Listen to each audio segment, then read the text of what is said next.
Quel est le point commun entre le Britannique Boris Johnson et cette pâte à tartiner à base de levure de bière, la Marmite? Réponse, ce slogan. Soit on l'aime, soit on la déteste. Boris Johnson, I'm sure you wouldn't mind me saying this, many people would describe him as the Marmite candidate. There are some people who love Marmite, there are some people who don't like Marmite. Mais alors pourquoi Boris Johnson divise-t-il autant? Boris Johnson a amusé la galerie. Boris the buffoon. Gaffeur et provocateur. D'abord, Boris Johnson est une personnalité paradoxale. C'est un personnage truculent qui a pourtant une formation très intellectuelle. Bang on about this really, but the whole point of having a classical upbringing, the theory was if you can really master ancient Greek, you can do anything. Et il n'a pas été formé n'importe où. Le jeune Boris a étudié à Oxford et Eton, des institutions aussi chères que prestigieuses. Et s'il y a eu accès, c'est parce qu'il est issu de l'élite sociale de son pays. Son vrai nom est d'ailleurs un petit peu plus long. Ensuite, rien ne laissait supposer qu'il pouvait accéder au pouvoir. Il ne commence pas sa carrière en politique, mais dans le journalisme. Limogé du prestigieux Times en 1987 pour avoir inventé une citation, il est ensuite recruté par un autre quotidien conservateur. Vous êtes de quel journal? Du Daily Telegraph de Londres. C'est là qu'il affirme son caractère excentrique. Ici, en 1994, il plaisante sur l'ouverture du tunnel sous la Manche. Est-ce qu'à votre avis, l'âme anglaise peut changer profondément avec ce tunnel? Ah, ça reste à voir, on ne sait pas. Peut-être que les Anglais vont avoir beaucoup d'influence sur les Français à Calais. Peut-être qu'ils vont regagner Calais. Les blagues, l'exagération et surtout le chauvinisme resteront la marque de fabrique du politicien. Élu député en 2001 puis maire de Londres en 2008, celui que l'on surnomme Bojo a construit sa carrière politique sur son goût du dérapage. Si ses gaffes attirent la sympathie, comme ici lorsqu'il reste bloqué sur une tyrolienne,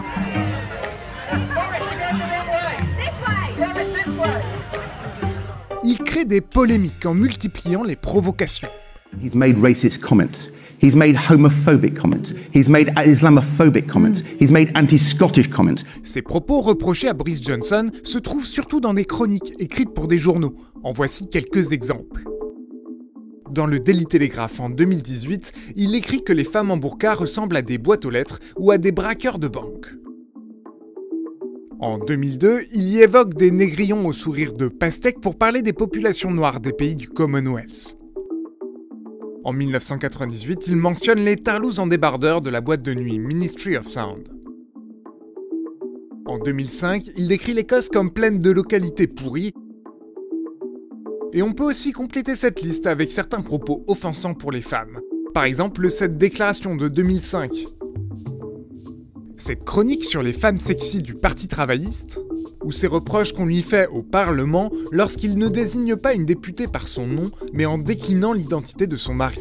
The Shadow Foreign Secretary has a name, and it's not Lady something. We know what her name is, and it is inappropriate and frankly sexist to speak in those terms. Au-delà de sa personnalité, Boris Johnson s'est imposé sur un sujet qui divise aussi bien son propre parti que tout le Royaume-Uni. Brexit. Brexit. Brexit. Brexit. Brexit. Brexit. Boris Johnson est l'un des plus farouches promoteurs du Brexit. Mais ce n'a pas toujours été le cas, comme on le voit ici en 2013. People would think, well, look, the advantages of the single market are still pretty considerable. We've got to be at the top table if you want to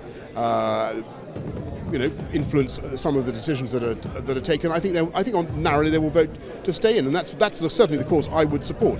C'est en février 2016 qu'il effectue un revirement inattendu. Les commentateurs remarquent que Bojo a discipliné sa coiffure, il a lissé son image et annonce qu'il change de camp en vue du référendum sur la sortie de l'UE. I will be advocating vote leave or whatever the team is called. I understand there are many of them. I think that is basically because I want a better deal for the people of this country. En quelques mois, il fait une campagne très efficace. Take back control. Take back control. Take back control. Mais multiplie les exagérations et les mensonges. L'exemple le plus emblématique est écrit sur ce puce. Premièrement, ce chiffre est inexact et tout de suite contesté. Qui plus est, une partie de la somme que le Royaume-Uni envoie à l'UE est ensuite redistribuée à la Grande-Bretagne. Autre exemple sur le thème de l'immigration qui cristallise les débats, il propage la menace d'une entrée de la Turquie dans l'UE. Des propos qu'il reniera une fois le référendum remporté. I didn't say a thing about Turkey, and since I made no remarks, I can't disown them. Well, I didn't make any remarks about Turkey. Ensuite, ces nombreux revirements n'empêchent pas Boris Johnson d'arriver aux portes de Downing Street.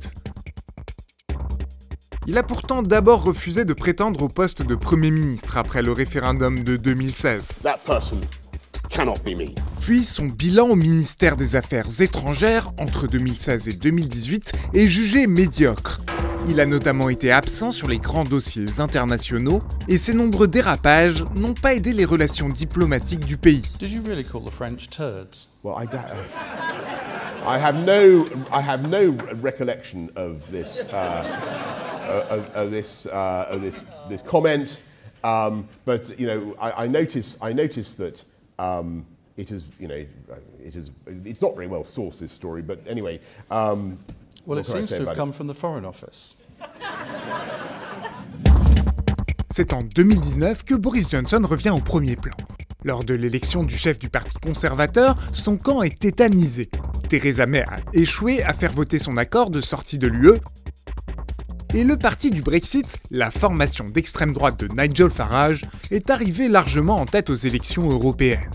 Bref, en juillet 2019, une majorité de conservateurs pense que seul le candidat Marmite est capable de sortir le pays de l'impasse. Sa méthode, utiliser la menace d'un no deal, c'est-à-dire une sortie de l'UE sans accord, et s'engager à un Brexit avant le 31 octobre 2019. Et même sur ce sujet crucial, il n'hésite pas à transformer cette promesse de campagne en sketch. So Brexit, we will of course be pushing our plan into action. So we understand. And getting ready to come out on October the 31st. 31st, correct. Come what may. Come what may. Do or die. Come what may. Do or die. Come what may. Bojo, no show. Bojo, no show.